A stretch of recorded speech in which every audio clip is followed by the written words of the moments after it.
नमस्कार मित्रों, आपने महाभारत अवश्य देखा होगा, लेकिन क्या आपने सोचा है कि महाभारत के युद्ध में इतनी बड़ी विशाल सेना को भोजन कौन कराता था? इतनी बड़ी सेना को भोजन की व्यवस्था कौन करता था? तो दोस्तों, आज की कहानी में आपको पता चलेगा कि महाभारत के विशाल युद्ध में भोजन का प्रबंध कैसे होता था। तो आप हमारे वीडियो में बने रहें और वीडियो को अंत तक अवश्य देखें।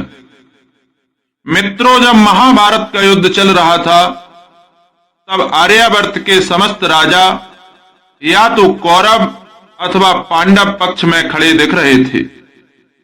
श्री बलराम और रुक्मी ये दो ही ऐसे व्यक्ति थे जिन्होंने इस युद्ध में भाग नहीं लिया।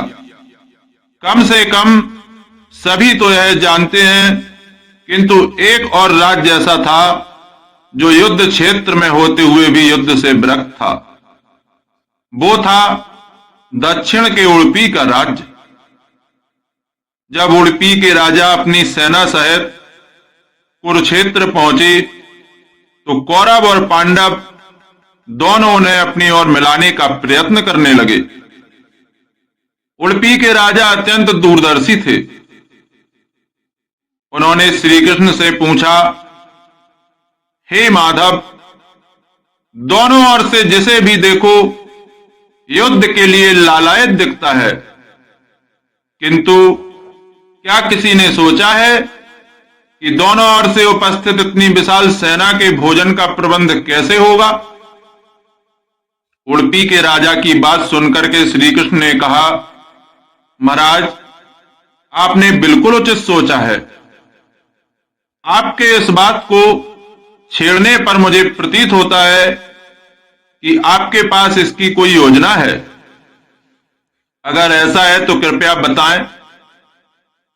इस पर उडुपी नरेश ने कहा, हे वासुदेव, ये सत्य है।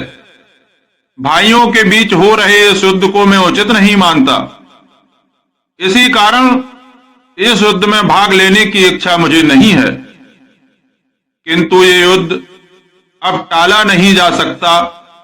इसी कारण मेरी ये इच्छा है कि मैं अपनी पूरी सेना के साथ यहां उपस्थित समस्त सेना के भोजन का प्रबंध करूं।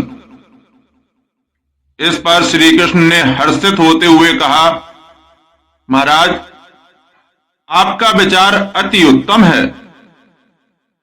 इस युद्ध में लगभग 50 लाख योद्धा भाग लेंगे और अगर आप जैसे कुशल राजा उनके भोजन के प्रबंध को देखेगा तो हम उस ओर से निश्चिंत ही रहेंगे।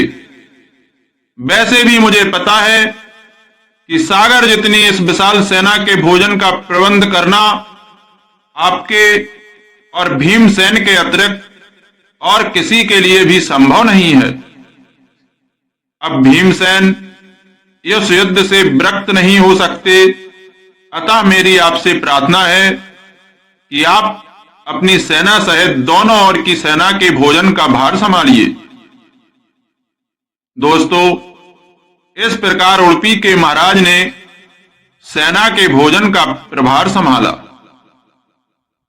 पहले दिन उन्होंने उपस्थित सभी योद्धाओं के लिए भोजन का प्रबंध किया। उनकी कुशलता ऐसी थी कि दिन के अंत तक एक दाना अन्न भी बर्बाद नहीं होता था। जैसे जैसे दिन बीतते गए, योद्धाओं की संख्या भी कम होती गई। दोनों ओर के योद्धा ये देखकर आश्चर्यचकित रह जाते थे कि हर दिन के अंत तक उडुपी नरेश केवल उतने ही लोगों का भोजन बनवाते थे जितने वास्तव में उपस्थित रहते थे। किसी को भी समझ नहीं आ रहा था कि आखिर उन्हें यह कैसे पता चल जाता है कि आज कितने योद्धा मृत्यु को प्राप्त होंगे, ताकि उस आधार पर वे भोजन की व्यवस्था करवा सकें। मित्रों, इतने विशाल सेना के भोजन का प्रबंध करना अपने आप में ही एक आश्चर्य था, और उस पर भी इस प्रकार कि अन्न का एक दाना भी बर्बाद ना हो, ये तो किसी चमत्कार से कम नहीं था। मित्रों, अगर आपने हमारा चैनल सब्सक्राइब नहीं किया है तो कृपया करके सब्सक्राइब अवश्य कर लें और बेल आइकन दबा दें। अंततः युद्ध समाप्त हुआ और पांडवों की जीत हुई। अपने राज्याभिषेक के दिन आखिरकार युधिष्ठिर से रहा नहीं गया और उन्होंने उडुपी नरेश से पूछ ही लिया, हे महाराज, समस्त देशों के राजा हमारी प्रशंसा कर रहे हैं कि किस प्रकार हमने कम सेना होते हुए भी उस सेना को परास्त कर दिया जिसका नेतृत्व पितामह भीष्म, गुरु द्रोण और हमारे ज्येष्ठ भ्राता कर्ण जैसे महारथी कर रहे थे। किंतु मुझे लगता है कि हम सबसे अधिक प्रशंसा के पात्र आप हैं,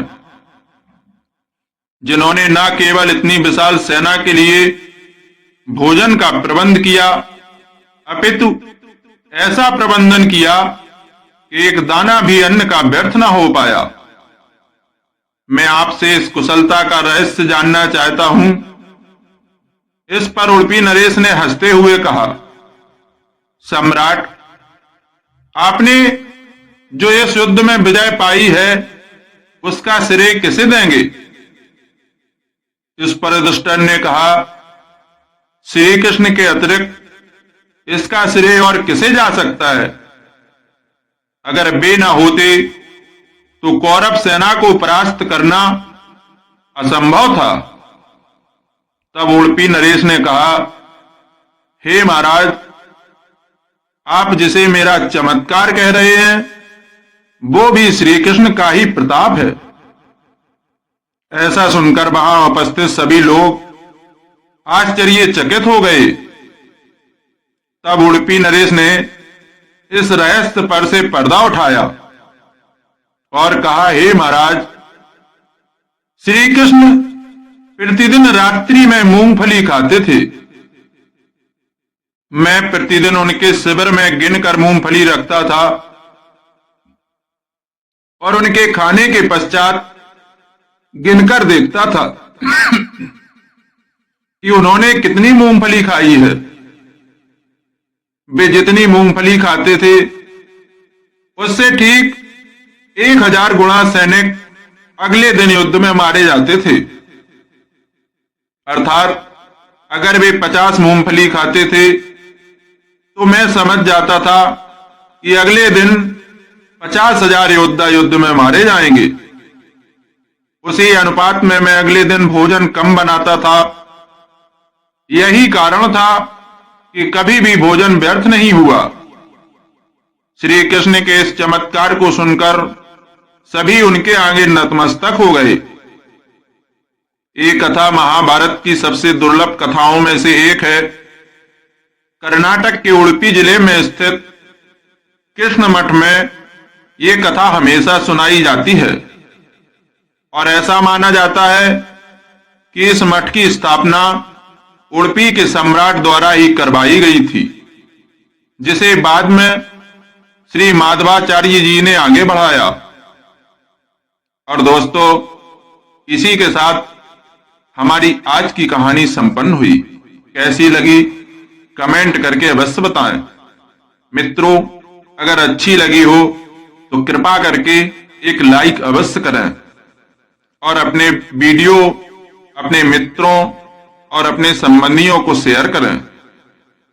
और अगर आप हमारे चैनल पर नए हैं तो कृपा करके चैनल को सब्सक्राइब करें और बेल आइकन दबा दें, जिससे कि आने वाली कहानी के नोटिफिकेशन आप तक पहुंचते रहें और आपके पास नई कहानियां पहुंचती रहें। मित्रों, फिर मिलेंगे बहुत जल्दी ही एक अगली कहानी को लेकर।